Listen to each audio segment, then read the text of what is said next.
Bienvenue sur la chaîne de Innokin France. Cette chaîne aura pour but de présenter les produits de chez Innokin, leur descriptif, leur composition et leur fonctionnement. Tout ceci en partenariat entre le pôle Innokin France et Seb et Levap.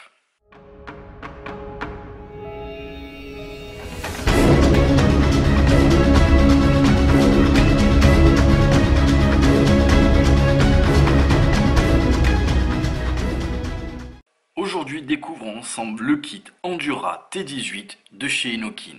Le kit Endura T18, comme vous le voyez ici, est un kit comprenant tout ce qu'il faut pour bien démarrer dans la cigarette électronique. À l'intérieur du kit, nous retrouverons bien entendu la batterie Endura T18 ainsi que l'atomiseur qui s'appelle ici le Prism T18. À l'intérieur, nous le voyons, il y a déjà une résistance prémontée. Nous avons également ici une résistance de remplacement à 1,5 ohm.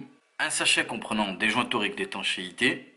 Nous avons un petit sachet, ça se voit difficilement à la caméra, avec deux drip type 510, un qui est un drip type en Delrin et l'autre qui est aussi un drip type en Delrin, mais avec une forme plate. Il y a déjà un drip type monté sur l'atomiseur Prism qui lui est en métal. Bien entendu, un cordon de rechargement pour la batterie. Ici, nous avons des autocollants Innokin. Et ici, un petit présentoir. On va venir ici poser cette partie-là pour venir poser sa cigarette électronique. Je vous montrerai tout à l'heure. Et pour finir, bien entendu, un manuel d'utilisation.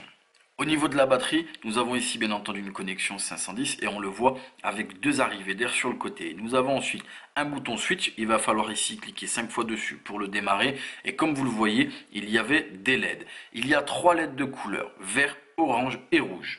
Bien entendu, ces LED sont des indicateurs de batterie. Quand les LED sont vertes, ça veut dire que votre batterie est chargée, il n'y a pas de souci.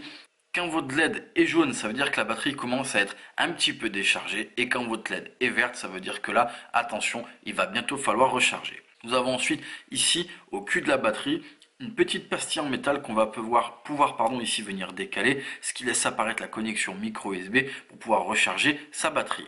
Il suffira d'un côté de brancher le câble à la batterie et de l'autre à une prise secteur. Et en ce qui concerne la capacité de la batterie, nous avons une batterie d'une capacité de 1000 mAh. Nous avons ensuite ici le Prism T18. Nous reviendrons sur les résistances après car il y a une petite précision à apporter. En haut, nous avons bien entendu le drip type 510 en métal. On pourra mettre un drip type 510 de son choix ou un de ceux qui sont fournis dans le kit. Nous avons ensuite ici un top cap que nous allons pouvoir bien entendu saisir et dévisser. Il y a des joints toriques, des pas de vis et ici on le voit, nous avons la résistance et il suffira comme ceci de pencher son atomiseur et de remplir sur le côté.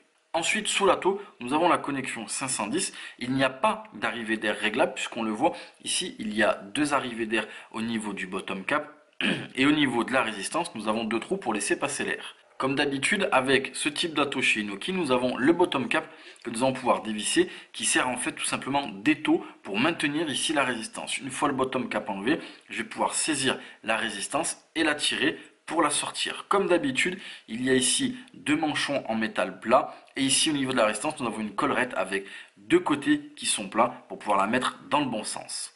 Comme vous pouvez le voir, les résistances pour le Prism T18 sont un petit peu particulières. On a un gros manchon en métal et en fait à l'intérieur nous avons deux résistances placées ici et plein de coton qui descend et nous avons 20 trous pour laisser rentrer le liquide. Ce sont des résistances qui sont à 1,5 ohm. Bien entendu, il n'y a pas de préconisation puisque la batterie va envoyer seulement ce qu'elle a à l'intérieur, donc pas de souci en ce qui concerne les watts. À savoir, et c'est là la petite précision importante, que les résistances pour le Prism T18 sont compatibles avec le Prism T22. Mais attention, il y a un petit intrus, vous avez peut-être vu passer, il y a le Prism T18E qui est un format plus petit. Les résistances sont similaires sauf dans les mesures. Donc attention, les résistances pour le Prism T18E sont particulières et ne vont que dans le Prism T18E.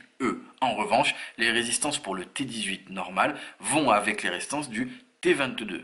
Elles se montent sur les deux atomiseurs. Ici, j'ai remonté la totalité de la batterie avec bien entendu l'atomiseur. J'ai rempli un petit peu l'atomiseur, imbibé la résistance. Je vais patienter un petit peu que ça s'imbibe correctement. En attendant, nous allons un petit peu discuter. À savoir que tout simplement la hauteur totale ici de la cigarette électronique Endura T18 fait une hauteur de 145 mm pour bien entendu ici un diamètre de 18 mm. Elle est disponible dans de nombreuses couleurs, à savoir le noir, ici bien entendu un blanc un petit peu nacré, un gris métal, un rose un petit peu bonbon, un violet et un bleu cyan. Ici, Inokin reprend tout simplement le format initial de la cigarette électronique. Il y a longtemps, il y avait tout ce qui était les types égaux, donc les types tubulaires comme ça, assez fins, qui rentrent dans la main, qui se mettent facilement dans un sac et, ma foi, qui sont performants. Là, vous l'aurez compris, il n'y a pas de réglage d'arrivée d'air, on le voit, il y a juste des tout petits trous ici au niveau de la batterie et de l'atomiseur. Pourquoi? Puisque c'est un kit qui est fait, bien entendu, pour les primo-accédants, c'est-à-dire les gens qui veulent vraiment arrêter de fumer et passer à la cigarette électronique avec des tirages, ma foi, assez serrés et qui, du coup, ont bien entendu une vapeur un petit peu chaude. Donc ça reproduit quand même assez clairement l'utilisation d'une cigarette traditionnelle et du coup qui aide à la passation pour arrêter de fumer. Il y a également le fait que bien sûr il n'y ait pas de réglage, on a un seul bouton, on s'occupe de rien, la batterie envoie juste ce qu'il faut, la résistance est faite pour être sur cette batterie donc il n'y a aucun risque. À savoir que ici la batterie accepte les résistances entre 1,2 et 2,5 ohms et qu'elle envoie au maximum, donc avec la résistance la plus basse à savoir 1,2 ohms, elle envoie au maximum 14 watts. Vous l'aurez compris, c'est pas fait pour faire du gros nuage. Ici, tout à l'heure, je vous ai montré ce morceau en plastique. Comme on le voit ici, tout simplement, c'est un porte-cigarette électronique, pas un porte-cigarette électronique pour mettre dans sa poche ou dans son sac. C'est bien entendu pour le laisser à la maison quand on n'utilise pas. Ma foi, c'est assez sympa. Ici, on a attendu. Je vais essayer de tirer une taf. Vous l'avez vu ?